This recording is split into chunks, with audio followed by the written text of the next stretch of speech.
Hello everyone, welcome to the channel NCERT Simplify. My name is Deepak Kumar Srivastav.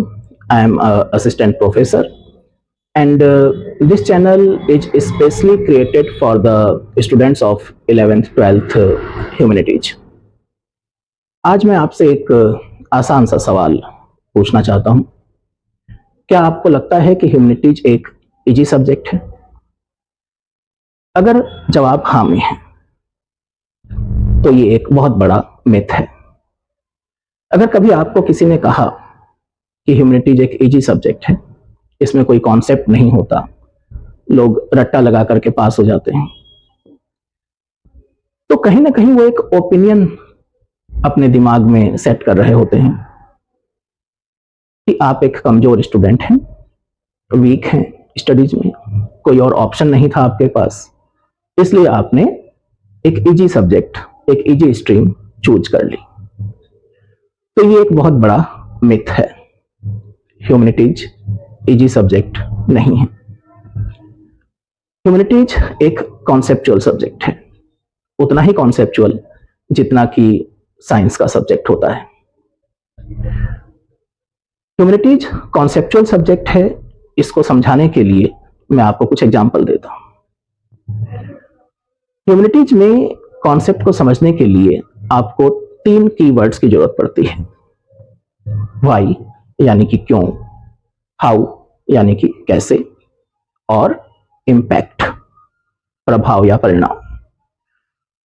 तो political science जैसे subject में क्या हम सिर्फ डेफिनेशन या आर्टिकल्स याद करते हैं या उनको समझने की कोशिश करते हैं? तो मान लीजिए आपको किसी ने कहा कि भारत का एक पॉलिटिकल सिस्टम है जो कॉन्स्टिट्यूशन बेस्ड है, तो क्या हम ये जानने का प्रयास नहीं करेंगे कि सिस्टम क्यों है, कॉन्स्टिट्यूशन बेस्ड क्यों है? नहीं होगा तो क्या होगा? फिर हाउ, वो सिस्टम काम कैसे करता है, वो ठीक से काम कर रहा है या नहीं, ये समझने के लिए हाउ या कैसे को समझना बहुत जरूरी है। और अंततः वो हमारे लिए लाभदायक है या हमें नुकसान पहुंचा रहा है, अर्थात उसका सोसाइटी पर इम्पैक्ट क्या है। इसी प्रकार से हिस्ट्री, क्या हिस्ट्री सिर्फ डेट याद रखना है? नहीं, ये कहीं उससे ज्यादा है। कोई भी इवेंट जो इतिहास में घटा हो, आपको पता होना चाहिए व्हाई, हाउ एंड इम्पैक्ट, कि वो घटना क्यों हुई, कैसे हुई, घटनाक्रम क्या था, और उसने कॉन्टेम्परेरी टाइम को कैसे प्रभावित किया, या वो पास्ट आज के प्रेजेंट को कैसे प्रभावित कर रहा है। और ज्योग्राफी, क्या ज्योग्राफी सिर्फ मैप याद करना है कि आपसे किसी ने पूछा कि बताइए साइप्रस कहाँ है और आपने मैप पर तुरंत उंगली रख दी? ये काम तो 6th क्लास का एक बच्चा भी कर सकता है।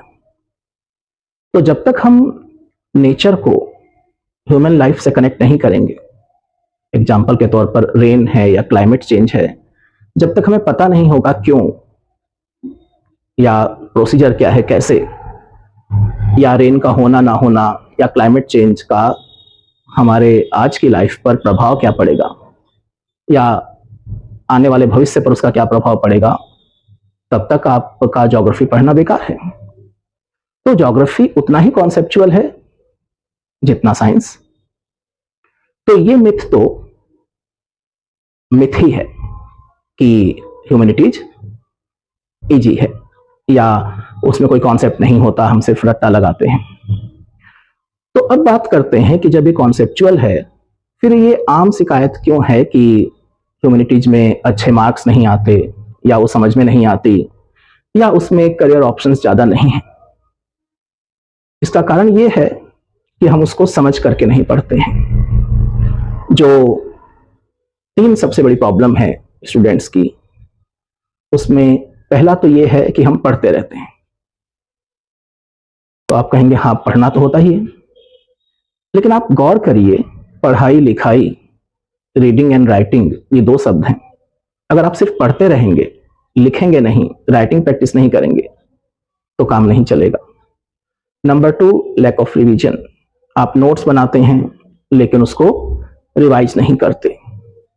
और तीसरी चीज, कंसिस्टेंसी नहीं है। आप कभी भी कुछ भी पढ़ना शुरू कर देते हैं। आप एक टाइम टेबल बना करके अपने सिलेबस को उसके हिसाब से डिवाइड करके नहीं पढ़ते हैं।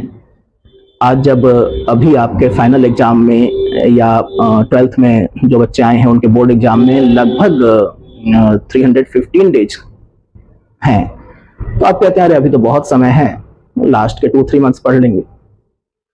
तो हमें इनमें सुधार करना होगा। अब सवाल है कैसे?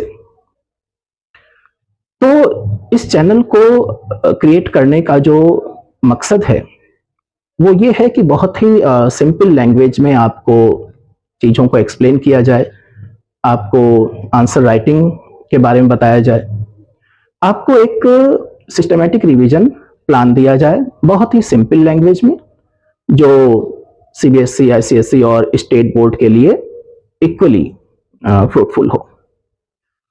तो मोटे तौर पर आपको हमारे इस चैनल पर क्या मिलेगा? आपको मिलेगा एनसीईआरटी का लाइन बाय लाइन एक्सप्लेनेशन, एक systematic writing practice session, important questions, board plus competitive exams के लिए स्ट्रेटजी और तैयारी, खासतौर पर सीयूईटी और क्लैट के ऊपर ज़्यादा फोकस रहेगा। करियर गाइडेंस तो निश्चित तौर पर मिलेगी।